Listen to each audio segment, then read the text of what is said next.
1270 WOCA. Ocala.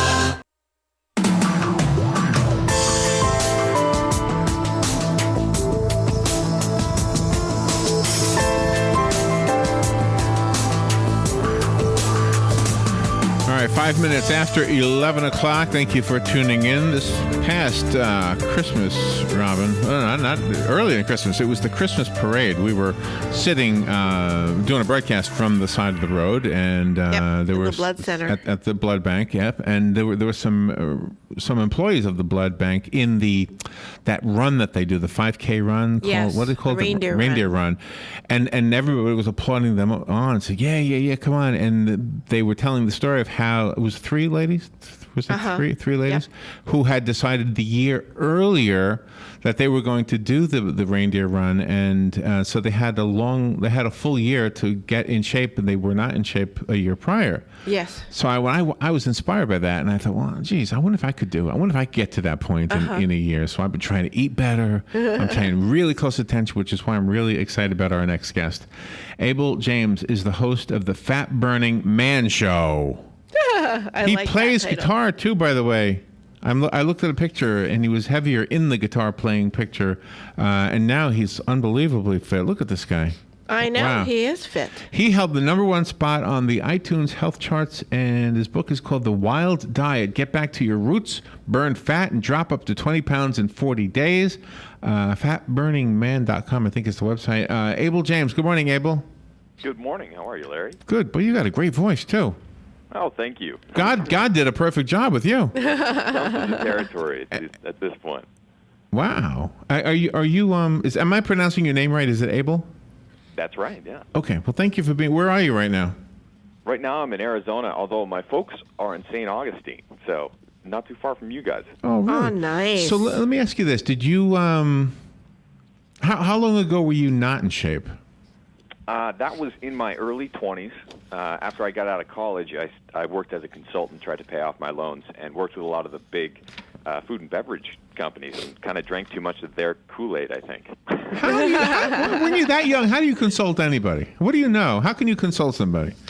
Yeah, I know. It's interesting. Right? I'm just teasing. Consulting is a very strange, ephemeral job. But basically, you go in and you're a hired gun, like a hired intellectual gun who goes to research different things or learns how to market in various ways. So I learned how to market for those guys, and in doing so, I learned a lot about their philosophy. And unfortunately, health doesn't come first when it comes to a lot of food companies. Yeah. So now you're in shape. I'm looking at a picture of you next to the picture of you with the guitar is another picture of you. It looks like you're running in the field somewhere.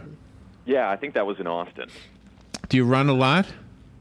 Running, yeah, I ran marathons for a while. These days, though, I just decided that what makes me happy now is the same thing that made me happy when I was 8 years old, and that's just going mountain biking and on long... Having fun, yeah, I agree, yeah. So you got a beautiful wife, too. Did you meet your wife when you were heavy or after you lost the weight? Let's see. At that point, I was running marathons when I met her, so I was down to like 148 pounds or something like that. Whereas now I'm more like 165, 170. So yeah, I was a string bean. Wow. That's one of the observations that Larry had made one day, is that when you are a child and you're growing up, you go home and you eat when your parents tell you to eat, and then you go outside and play and do stuff and come back in and have a snack and then do what you do. And we as adults don't ever do that. No, we're all shackled to our desks. Yes. It's a shame. It is a shame. But you've got, I'm looking at the breakfast picture. There's bacon in the picture. There sure is. I thought you were mostly going to talk about vegetables, but you've got bacon in here. And what is that other meat on there? That looks awfully red. You like your meat rare, don't you? Yeah, so there's the wild diet is basically something that I came up with because the opposite of that is what most people are eating today. You know, like 90% of meat in America is from factory farms, but similar things with vegetables. So less about like specifically what you're eating is the issue of food quality. You want to get your food as fresh as possible. And if you get really high quality stuff, then yeah, you can eat bacon, you can eat really luxurious meals that won't do the horrible things to you that Really? that, Well, what it is- says that it will. What is the science behind that? So a pig that becomes bacon, I hate to say it, but a pig that becomes bacon that was raised in an industrial environment compared to a pig that had the free roaming thing or whatever they call it. Free Yeah. range. I mean, one of them will make you fat and one won't? The reason for that is principally, you're not just eating an animal, you're eating a food chain. So a lot of the factory-raised meats, people don't really know that much about the industry on purpose. The industry doesn't really want us to know that much about what they're feeding to their animals, but it's not even food in a lot of cases. One thing that I mentioned in the book, and this is just one example, they found out, food manufacturers and factory farmers found out that feeding cement kiln dust to cows fattens them faster than feeding them food. Oh, no. So what does that do to us when we gee. eat them? Exactly, and that's the problem. So if you eat fatty meat from a sick animal, those negative health effects translate directly to you. So if you're eating sick bacon or bacon from a sick pig, it's not a good idea. But if you're getting it from a wild boar that was eating its natural diet and raised in the wild, then you're actually eating. When you look at the meat and break it down scientifically, there are all sorts of differences. But suffice it to say, it tastes better, and it has plenty of more nutrients and fewer toxins and artificial chemicals and antibiotics and that whole side of it. So can I ask a hypothetical question? You lost weight, so you might not be able to answer this, but maybe somebody you know did.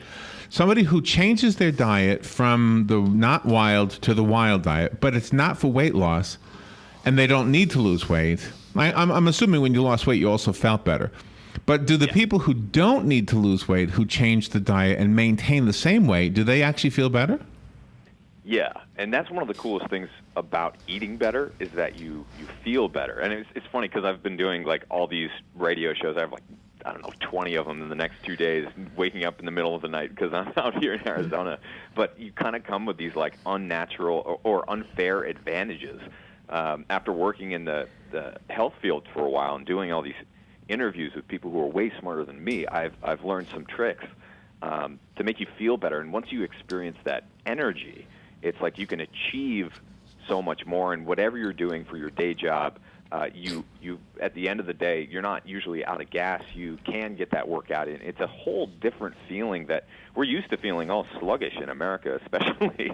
It's I know, we're not and at peak health or energy. And you go to a convenience store and they sell these little tiny bottles of 5 Hour, whatever it's called. Oh, yeah, those Right. energy drinks. And it's got No crash, vitamin, I hear. whatever it is. What do you think Yeah, about it's that? I mean, there's got to be an issue there. Well, I think it's a symptom of how we're all feeling, right? Like you wouldn't see energy drinks thriving so much if we weren't all feeling terrible and low energy. So I think, it's a much better idea to get your energy from broccoli and some lean grass-fed meat than it is to get it from a tiny little bottle in a truck stop. Because it's, they say no crash and stuff like that, but you do have a crash. Anyone who has had a Red Bull has experienced that sort of thing. And it's just, you can do that for a while, and it might get you through some hard times or whatever. As a gigging musician, that's Red Bull and vodka was the drink of choice in some of my bands for a while. But you hit that wall at some point. You know who you look like? You look like that guy that did the soundtrack to Curious George. What's that guy's name? Oh, I can't remember his name. Do you know who I mean? Who is that? I'll Google it. Oh, gosh. Curious George, huh? Yeah, the guy who did the music for Curious. Okay. I can't remember his name now. It's Jack Johnson or something? Oh, Jack Johnson. Oh, Jack Johnson. Yeah, sure, that's it. And you I sort have of... more hair than him, I think. Yeah. Oh, really? You also try to discourage people to stay away from the calorie-based routines. Yeah, and the reason for that is that it just drives you crazy, and the science isn't very good. It's like there's somewhere along the lines we were trained to think that eating a can of tuna fish is the metabolic equivalent of drinking a can of Coke. Say they're both 100 calories. But when you look at the science and when you just look at the way that you feel, the way that you look, that's totally not the case.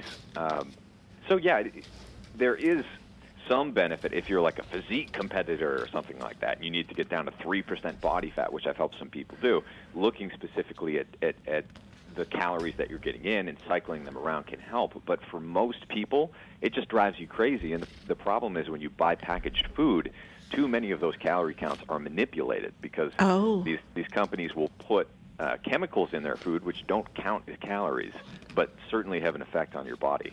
Oh my gosh. Do you ever hear of people? Oh gosh, we're gonna take a break. Okay, we'll continue. All right, the book is called The Wild Diet. Abel James has written the book, and it looks like he is practicing what he preaches, because there's a photograph of him in the book, heavier, you weren't too heavy, but just heavy, or at least not in the picture anyway. Playing the guitar. Now he runs. You still play guitar? I still play guitar. Actually, I have an album coming out. I've been recording with some of the Tim McGraw band guys out in Nashville. Oh man.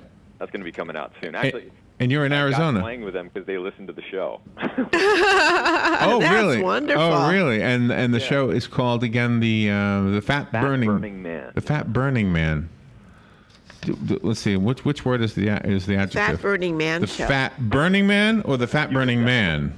It depends on which picture you're looking at. All right, we'll take a little break. We'll be right back. Weather is brought to you by myfwc.com. Safe boating is no accident. Partly sunny with a shower or thunderstorm this afternoon. High 85 to 87. A shower or thunderstorm in spots this evening. Otherwise partly cloudy. Low 65 to 69. Tomorrow warm. Sun and patchy clouds. An afternoon shower or thunderstorm. High 84 to 88.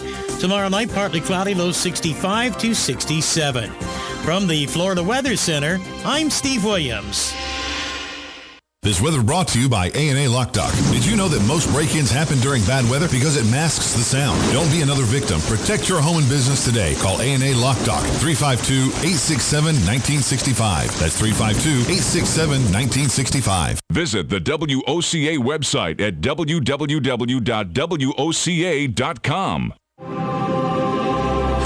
My name is Erica Olstein. I'm a doctor of acupuncture and oriental medicine at A Better You Healthcare's Pokin' for the People Community Acupuncture. Join us every Monday at 4 p.m. for a relaxing and therapeutic community acupuncture session with like-minded, health-conscious individuals from our community. Pricing is only $35. Group sessions involve yoga breathing and acupuncture for the benefit of stress, anxiety, and depression. Unwind and start your week off right. If stress is leaving you a mess, you need a checkup from the neck up. When you're feeling blue, come to A Better You. A Better You Healthcare, just behind the Paddock Mall on 27th Avenue. For further details, visit abetteryouhealthcare.com or call 615-5566. Again, that number is 615-5566.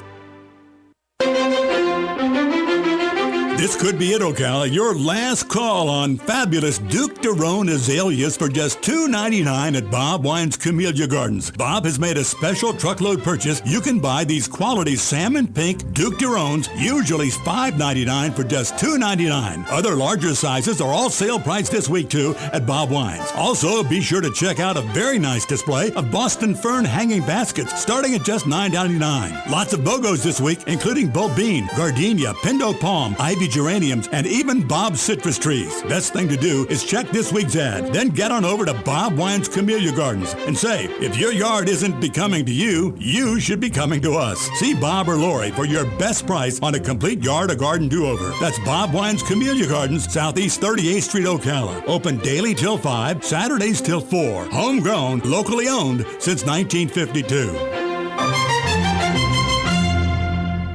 WOCA. AM 1370. 96.3. 96.3. All right, 19 minutes after 11 o'clock. Listen.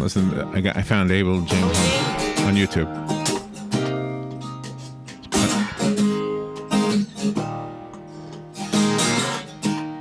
Where the road gets dark, All right. you can no longer see. Oh, the ladies love you, don't they? Look at you If moving. my love throw a spark now, baby. See, I love this kind of stuff. A guy at a guitar. Yeah, exactly. I love that kind of stuff. Acoustic, I just love it. Hey, what's this one beep beep? Oh, that's because I'm playing this with the computer.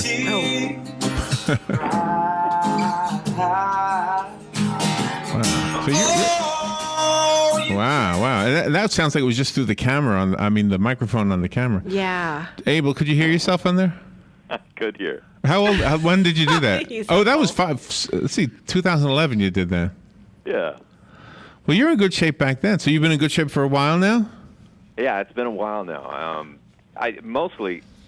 Before I got fat, I didn't know that I really could get fat. I think a lot of people kind of experience that. Maybe they were athletic growing up, and then it was getting that desk job really, and trying to transition to that whole lifestyle that messed me up in some big ways. Basically, I walked into the doctor's office because my family has had trouble, like a lot of families, with high blood pressure and triglycerides, and eventually putting on weight later in life. And so he put me on this super low-calorie diet, low-fat diet, and eventually that wound up making me fat. So in the book, you talk about wild food, and so far we've talked about wild meats. Does that apply to vegetables too, or does that not matter? Can I just get vegetables from the produce section and be fine? Well, it's better always to get fresh vegetables from that are basically as close to their source as possible. So eating local is important, not just because it's a fashionable thing to do, but because it tastes better, and you're getting fresher food. So an example of that is kind of the backwards way that the food system works in America. Right now we're in Arizona, like I said before, and we're actually staying on a grapefruit orchard. And in Whole Foods, if you walk in, you can buy grapefruit for like $2-3, but it's trucked in from Chile or right. And there are so many grapefruit here that most families just give them away for free. You can come and pick your own, but for whatever reason, they don't make it to the store. And so it's there are opportunities like that in a lot of places. Like in Florida, there are some great farmers markets. My folks play music at the St. Augustine Farmers Market. My mom plays the stand-up bass, and my dad plays the banjo, so we go there a lot. Oh, really? So we have to go over there and check them out. Yeah. You should. Yeah. Yeah. What was that thing? What was that guy, that musician who died trying to save somebody in the water? What was his name again? Oh, I can't recall. Sorry. But there's a state park named after him, and he was he was very famous and like locally famous. Yeah. Oh, Will McLean. Not Will McLean. Oh, I can't recall. Oh, somebody call in and help us out with this. You say that you can lose 20 pounds in 40 days. Oh, yeah, let's talk about that. In your book, do you attribute that to the lifestyle change as well, as opposed to pills and medications? Sometimes people just want to pop a pill. Yeah, that's a very American way to think about it. But it's actually what happened to me, where those numbers came from, 20 pounds in 40 days, is that actually it was a little bit over a month. Basically, when I switched from that super low-calorie, low-fat diet that I was talking about before to a high-fat, nutrient-dense diet, what I now call the wild diet, that's the amount of weight that came off. And basically, it took me from being slightly pudgy and overweight and kind of puffy, like a lot of people, down to being, you could slap my shirtless picture on the front of a fitness magazine or whatever. Do you know what it sort of reminds me of? The logic sort of reminds me of this. My mom used to retain water. And so she would take these water pills, and then somebody told her to get rid of extra water, just drink a lot of water. So it's almost it almost seems contrary to what you want to do, but it worked. And it sounds like that's what you're saying about this. If you want to lose fat, you actually have to eat the right fat. That's exactly right. Yeah, and we've been fat phobic for a long time, but even now you're starting to see government policy turn around on that, saying, oh, yeah, that whole cholesterol thing, sorry about that, we kind of got that wrong. But it takes a while for, the general consciousness and media messaging to catch up with good science and common sense, really, because, if you go back a few generations, we weren't in as much trouble as we are now in terms of weight and health. It was no way that the cream was the best part of the milk, and that's what you value more. Isn't that something? Yeah, absolutely. Yeah, you look at the old photographs. Like, you don't see that many obese people in those photographs. You don't, despite the fact that they were eating pies and cakes and drinking coffee. And, and look at France right now. Everybody who says that, have you gone to France? I haven't, but yeah, France is great. And so what they say, right? They say they eat wonderfully. Yes. And they're all thin. Yeah, and that's where the lifestyle thing comes in. One of the things that we've really enjoyed doing in the past few years is traveling around the world to see how other cultures see food and what their meals are like. I mean, you get dinner in Italy and it lasts for 5 hours. See, I couldn't do that. I know, I've heard that too. It's like, what are you talking about? Yeah. You do address metabolism in your book, that men and women definitely have different levels of it.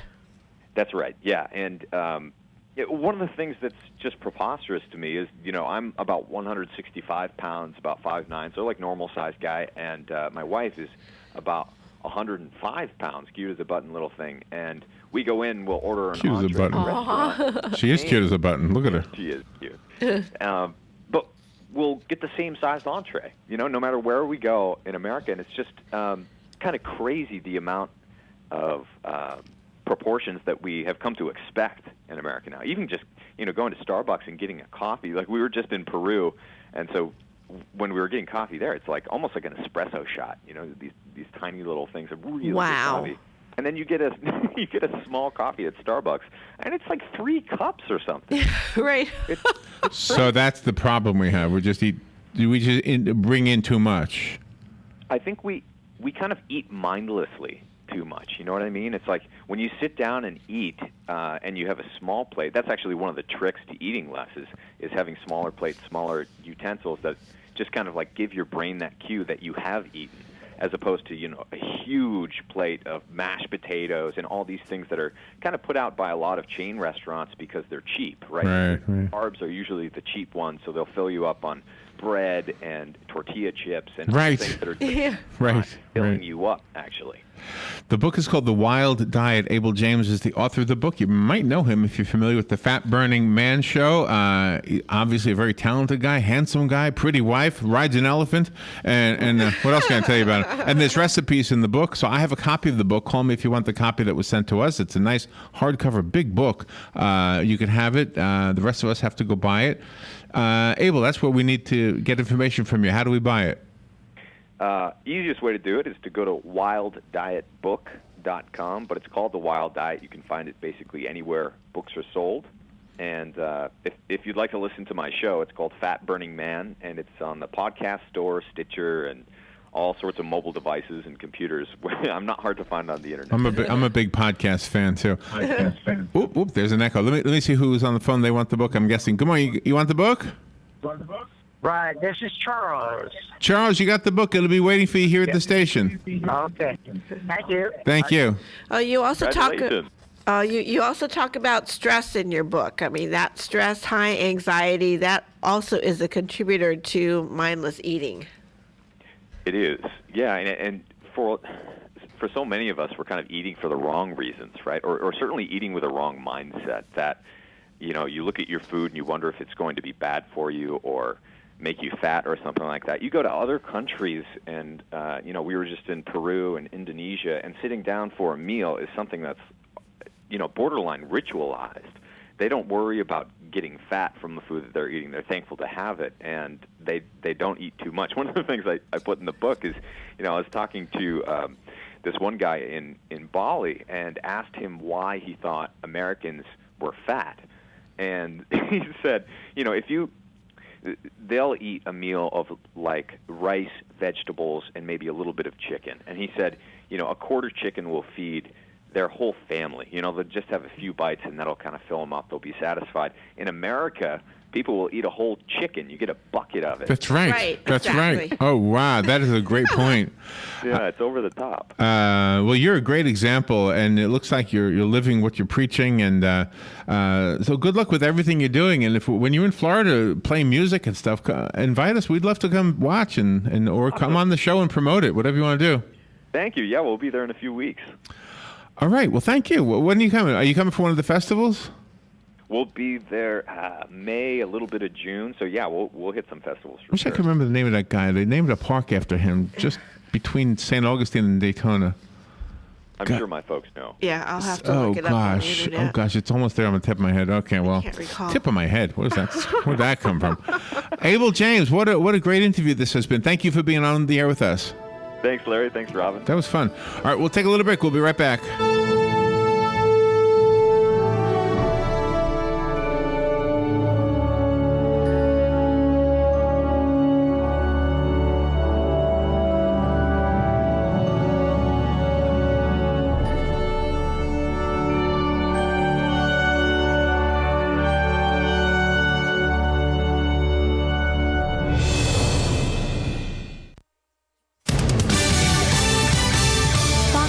Radio, I'm Pam Puso. Kenya responds to a deadly ambush. Kenya launched airstrikes targeting Islamic insurgents in Somalia after at least 148 people were killed last week at Garissa College University.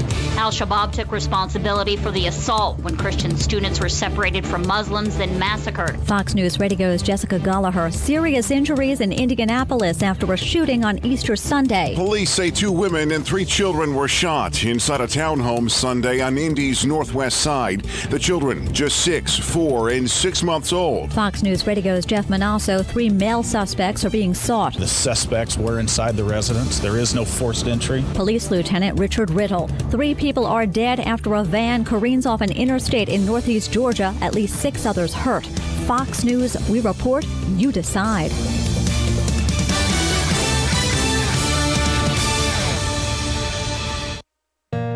It's been a long day. You've walked through 18